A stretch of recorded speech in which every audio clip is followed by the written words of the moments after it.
Yep, that's me. You're probably wondering how I ended up in this situation. What's up, my people? It's your boy Frosty Papito, aka Papinwa, and I'm right here with Tobody. Anywhere you want to go in this life, let's make it happen. Let's make it happen. So today we'll be going to Miliken Hill.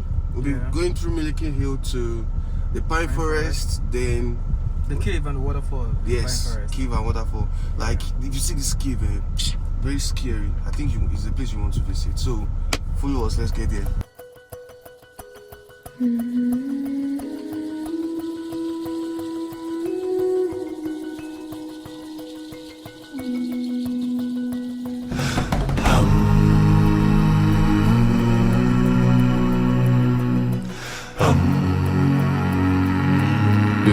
This is Miliken Hill. It was built in 1909. 1909? Yeah, that was when coal was discovered in Enugu. British miners came to the east to scout for silver, and then they found coal in commercial quantity in 1908. So by 1909, they now sent them to come and mine, right? And that was what led to the development of this road, because this road led to the mining sites down. So below this hill, coal tunnels, like two coal mining plants down this hill, Mobara mine and Eva mine.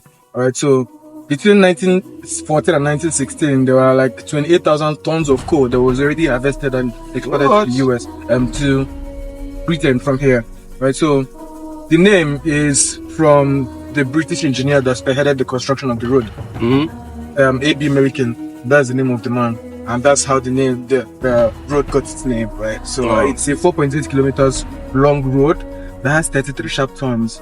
And this road was carved using axe, like pickaxe. Are you serious? Because at the time, which technology? There was no, so they had to use. It was chiseled on the rocks to form all of this, so that people can go down. They can go down to the mining site and see what is happening. So up in Ngwo is where the coal miners. That's where they used to, like, not the coal miners, the laborers. Not the laborers, like the British. Up there, that's where they used to live. The laborers live down. So this community now in Ngwo used to have the most European touch in Enugu. In fact, in West Africa, because that's where they lived. They loved the view from the top there. They could see everything happening. So this is where like Enugu started from before it started going down. So that's the brief history about this. So that means the government house should have been on top of this hill too. Actually, would have been amazing. When during the Biafra war, the Civil War, how do I explain this now? Where was Ojukwu? Because I know Ojukwu's house is somewhere up there. Where is his house? Like, where was his office or his base? How do you know Ojukwu's base? Because he was the one they were looking for. So you wouldn't know where he used to stay. But the point is, he didn't stay in Enugu. I heard that he was in Abia State. Yes, he was staying in Abia. He didn't stay in Enugu because, I mean, Enugu is just an easy target. It's close to the north. In fact, it was the first state that they gone down. So he wasn't staying in Enugu. Enugu was just the capital. But Abia was the so if you've gone to Abia, you've seen the back of the government house, right? So I was going there one day. I was just passing by and I asked my father why did they put the government house just on that valley. My dad was like, because the people cannot attack from behind. Do you understand? I was like, okay. Now I understand. Because if you check, the valley behind government house is deep. Like, I don't see how you want to. It would have been a good place if the government house of Enugu was here. Exactly. But if you also notice, Enugu State government house is on top of a hill. Have you also noticed that? Yeah, because from Nebraska we are going like almost every part of town you will see that place. From Spa I was seeing the Lions building. Exactly. You will see it from almost every part of town. But this would have been a good vantage point because from here you can see virtually anywhere in the city. So this, and then a few years ago, this road was the only road to Lagos and to the north up until 1980. It was in 1980 that Onyama was not built. And it was up to 2018 that this yellow and black barricade was put. Are you serious? So years ago, you didn't have that. People used to dread being on this road. If you talk to anyone who lived in Enugu and moved out before 2018, they are scared of this road. When you pass on this road, then you hold your heart like this because anything, you are gone. The car will tip off. Right, so I have a friend who was gisting me how his grandparents, when they travel on this road, they're from Udi here. Yeah. So whenever they are going to the village or coming back, his grandparents would always separate his family into different cars, just in case this group died. I can imagine. That's how people used to travel on this road because there's no other road and this thing didn't exist. So this was a federal project because it was a federal road at the time. And that was like the only option. Exactly. So it can now be said that it was Google that did it, but it was a federal project. Okay.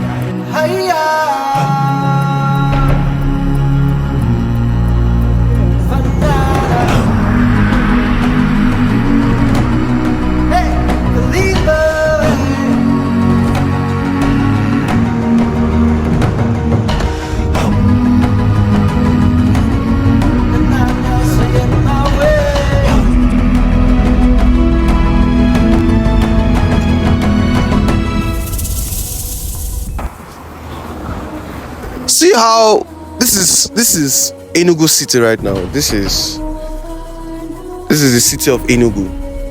I hope this is not somebody's plant that I'm matching. Why is there no all the skydiving things here? Skydiving. Yeah, skydiving. Because imagine if there was like, if you could skydive. Investors.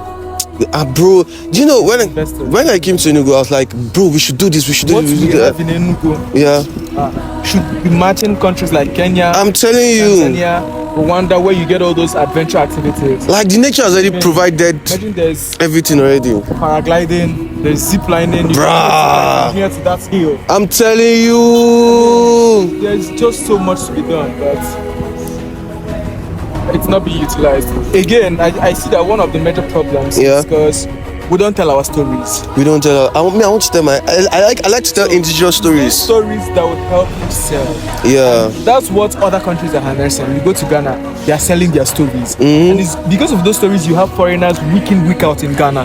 Because of those stories, that's why people go to Rwanda every other time. But here, we're just still there's more that tribalism has done to us than for us to go and tell our own stories. Especially in the East. The Easterners are even the worst in telling their own stories. I'm telling you. Because nobody's telling the stories of Enugu. The thing is, they don't believe in that aspect of. They don't see how it will benefit us. Do you understand? Because I can that man. I don't think there's some controversial thing I don't want to say, but and you know, another thing, maybe it's controversial or not, I don't know, but Easterners do not travel. Yeah, we travel. No, Easterners do not travel. We travel for business. When it comes to business wise, how many people? We travel. An average Easterner does not travel. Are you sure? Oh yeah. An average Easterner does not travel. No, we travel, but it's just for like we travel for. Business. I mean, the ones who are into it now. But you know, there's a saying that says, if you go to any place, I know say an Igbo man, run away. That's relocation. Okay, relocation. That's relocation. Yes, we relocate. Yeah. But I'm talking about those in this area, right? Do not understand travel. Yeah. They don't understand travel for leisure. Yeah. I mean, their own is either business or relocation. Exactly. They don't see tourism. Exactly. They don't. Yeah. So that's why it's even harder to do tourism business. In Lagos, it's booming there because it's booming. I mean, everybody is acquainted with traveling and exploring and going for vacation. Yeah. Eastern, I tell them vacation. Which one be vacation? For what? Money where I go use to do that vacation. You know, get important thing where you want to do with money. Go vacation. That's how they talk. So you notice that people that now travel are those that are more enlightened. Maybe they use social media a lot. Yeah. Or they have seen their friends. They have friends that travel. So they now want it. Other than that, an average Easterner is like, nah. And again, they appreciate to do outbound tourism than to do local tourism. So that's why we will not tell our own stories. Sure. I mean, I remember one time I took some tourists that I took to this Ngwo now, and they were like, not with this stream where they our village, they go see like this. I'm like, oh, that's how you guys think? But you go to Ghana, you go to another country, and you'll be excited to go and see the stream. Yeah, but you're not excited to. Because it's your own. Yeah. Something here now. And You see, that's the fundamental problem that we all have here. And I think you've seen a lot of it. And when you see something, when like this statement you just made, it's not our own stream. I think when you see someone make such a statement, it pisses you off. Oh, the team pay me. They irritate you. I know that feeling. It's like you don't know what you have. You don't know what you have. You don't know what you have. So, and other times there are not people that when you start posting all those videos, and they're like, yeah, I never knew. They never knew. And then other people, when they have it, they'll be like, don't be this place where they because you have it, you don't appreciate it. True. And it's bad. All right, so there's so much that we can do in the aspect of tourism for Enugu. Yeah. It's generally. Speaking of government house, I can see government house from this point. You can see the green buildings, the green. Yeah, that green roof. The Opera Square pillar. Where's Opera Square pillar? Oh yeah. Opera Square pillar. Yeah. Wow. Or I even have binoculars in case you want. Where is it? Is it here? Yeah, it's in the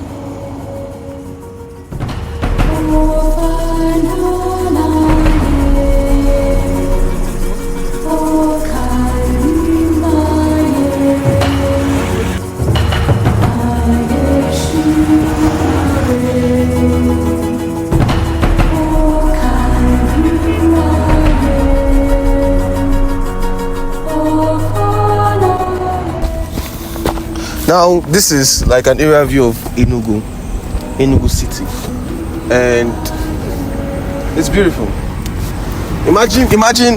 Just imagine skydiving from this point down, or zipline. Have like a zipline that just goes from this point to the other point of the mountain. Imagine the amount of money this thing will generate with it, and the amount of fun people get from it.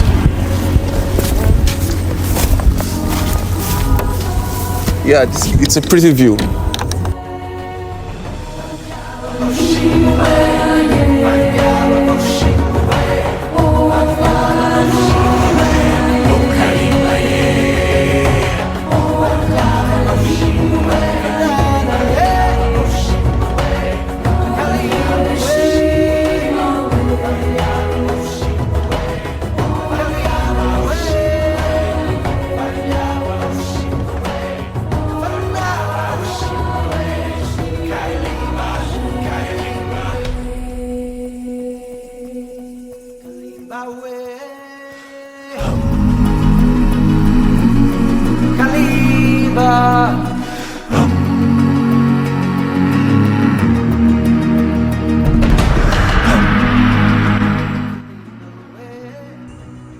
What's up, my people? So I need about 10 to 15 people to come with me to Rwanda. I'll be traveling to Rwanda this August, and if you're interested, kindly send me a DM. My username is going to be on the screen, and also send me an email. I want to let you guys know that every moment is going to be a vibe, and every view is going to be a story. Speaking of views, I'm also traveling because I want to go and meet their women. I've heard so much about their women, so travel with me to Rwanda. Now let's go and see the waterfall.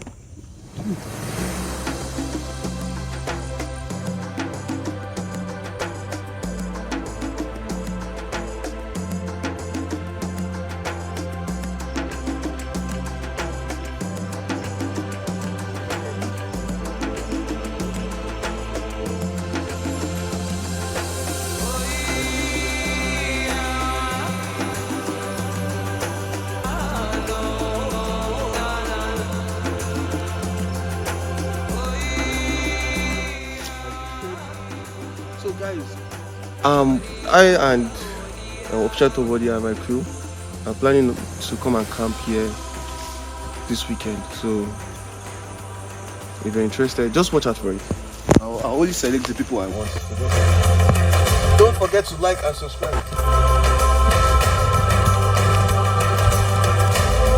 Have you ever been close to any water body? You know, the moment you start getting close to a water body, I'm talking about stream, river, or anything, you start to smell it. You start to know that there is something around here.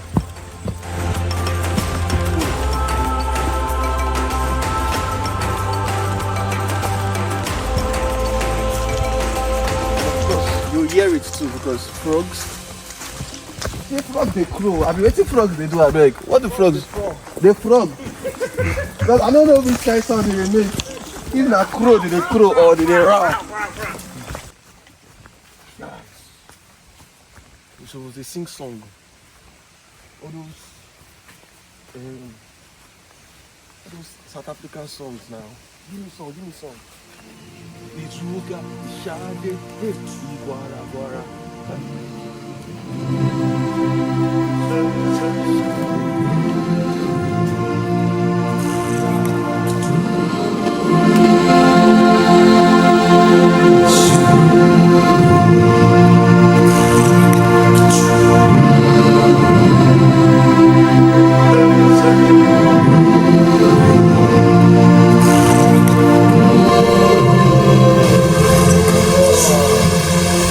You see this? Oh shit. Oh shit. Oh shit. Bring the camera come. Bring the camera come. Bring the camera come. I just see Jesus. I didn't get to enter this guy killed. Yeah. Why did you? Come and see. Come and see. Oh. Oh. Show them around.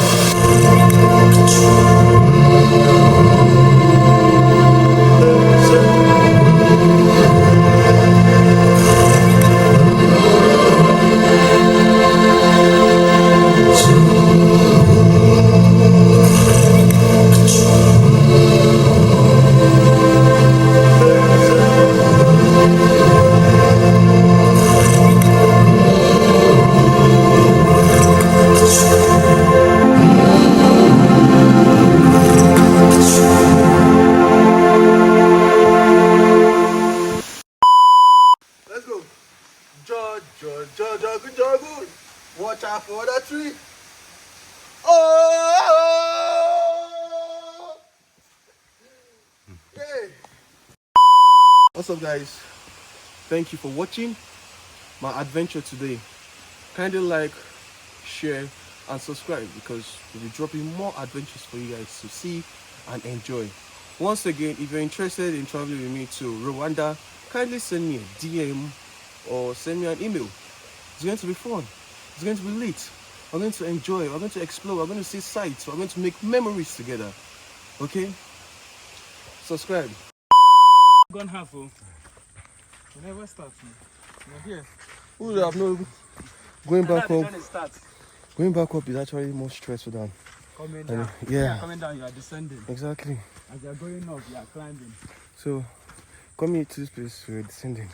Now we're going back home, so we have to ascend. We'll reach house, no worry. We'll go to Charles.